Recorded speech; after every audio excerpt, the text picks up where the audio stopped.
Deendayal rehabilitation centre DDRC, इसका प्रारंभ करने जा रहे हैं आस्था विशेष विद्यालय के अंदर। इस विद्यालय में प्रथम चरण में जिले भर के ऐसे जो दृष्टिबाधित दिव्यांग हैं, जिसको विजुअली इम्पेयर्ड हम बोलते हैं, ब्लाइंड बोलते हैं, उनके लिए हम एक लेबोरेटरी स्थापित करने जा रहे हैं, जिसमें कंप्यूटर्स, प्रिंटर्स और उनकी तमाम प्रकार की ट्रेनिंग, ताकि उनका जीवन बाधा मुक्त हो सके, उनकी स्टडीज अच्छी प्रकार से हो सके, उनको नौकरियों के लिए भी कॉम्पिटिटिव एग्जाम्स के लिए तैयार किया जा सके।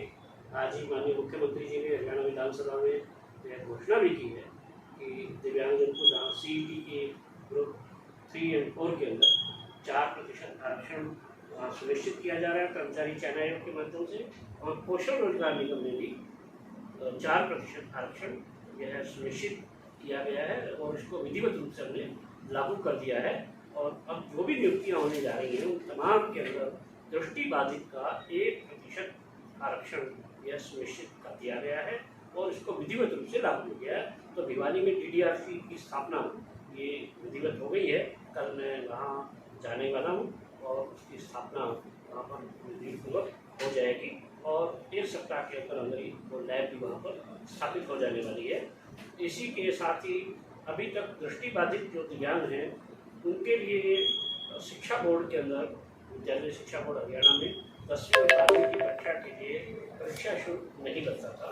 अब हमने सभी प्रकार के दिव्यांगजन वो किसी भी दिव्यांगता से ग्रस्त हो सकते हैं। 21 प्रकार की दिव्यांगता होती है, 5 बौद्धिक दिव्यांग होते हैं, 16 शारीरिक दिव्यांग होते हैं। तो सभी दिव्यांगों के विद्यार्थी, उनके लिए अब परीक्षा शुल्क पूरी तरह से मुक्त होगा। हरियाणा कर्मचारी चयन आयोग और हरियाणा HPSC जिसको हम बोलते हैं, उसके अंदर परीक्षा शुल्क और एप्लीकेशन मनी, प्रार्थना पत्र का जो मनी लगता है वह निःशुल्क है। तो कोई भी दिव्यांग नौकरी के लिए जो अप्लाई करेगा उसमें किसी भी प्रकार की उसको शुल्क देने की आवश्यकता नहीं है।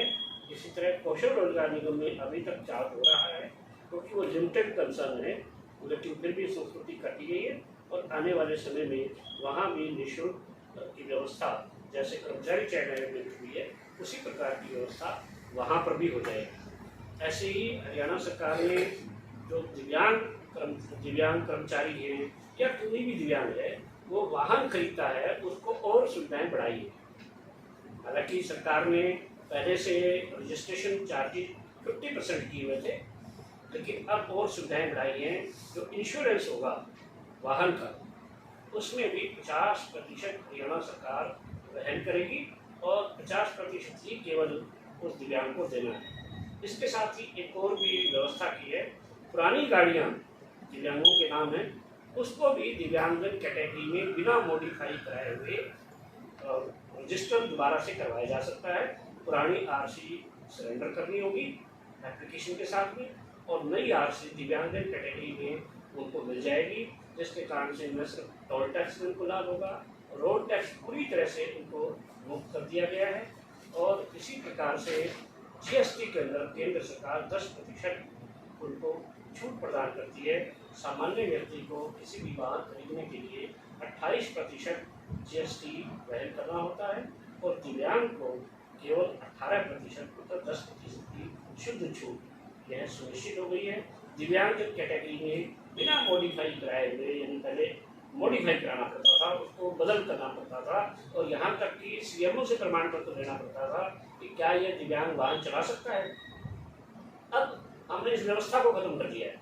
अब किसी भी दिव्यांग को CMO से कोई सर्टिफिकेट लेने की आवश्यकता नहीं है कि वो गाड़ी चला सकता है कि नहीं चला सकता। क्यों कि दिव्यांगजन का हक है, वो गाड़ी में बैठा है, उसका बाइक चलाए, परिवार का व्यक्ति चलाए, वो कोई ड्राइवर भी रख सकता है, उसको किसी भी प्रकार से मॉडिफाई कराने की आवश्यकता नहीं है। अर्थात वो स्वयं चलाएगा ऐसी आवश्यकता अब नहीं है, कोई भी व्यक्ति चलाएगा, सरकार उसको जो है ये सुविधा प्रदान करेगी। हरियाणा में हमने इसको लागू कर दिया है।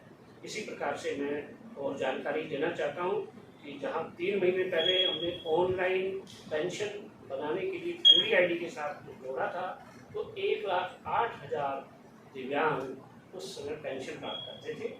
और इस समय 3 महीने के अंदर, लगभग 4 महीने हो गए, क्योंकि 1 मई से हमने यह व्यवस्था प्रारंभ की थी, तो लगभग 4 महीने हो गए।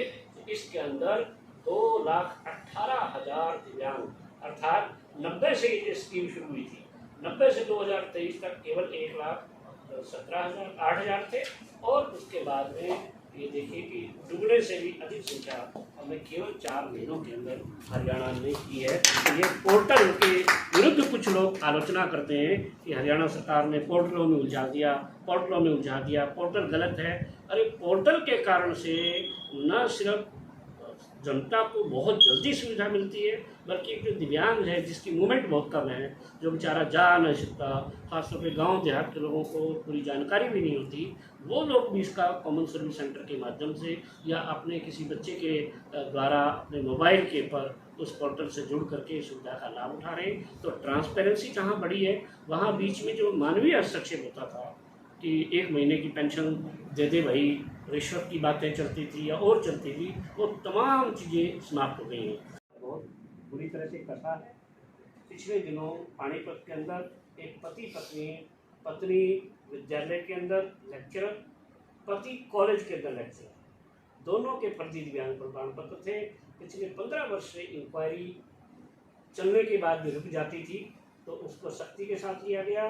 दोनों डिसमिस हुए हैं और पति को 3 वर्ष की कैद भी हुई है। ऐसे ही एक डॉक्टर को रंगे हाथों में रिश्वत लेते हुए रेवाड़ी के अंदर पकड़ा, उनको डिसमिस किया गया है।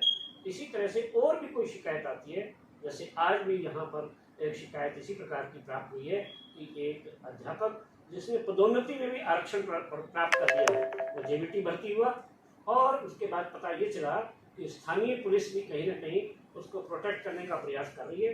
तो मैं पुलिस को भी चेतावनी देना चाहता हूँ, शिक्षा विभाग के लोगों को भी चेतावनी देना चाहता हूँ, क्योंकि पहले भी यहाँ शिक्षा विभाग में शिकायत आ चुकी है कि एक जिला शिक्षा अधिकारी भी फर्जी दिव्यांग प्रमाण पत्र के आधार पर न केवल नीचे से उसने शुरू किया था, बल्कि वो डिप्टी डायरेक्टर तक बन गया।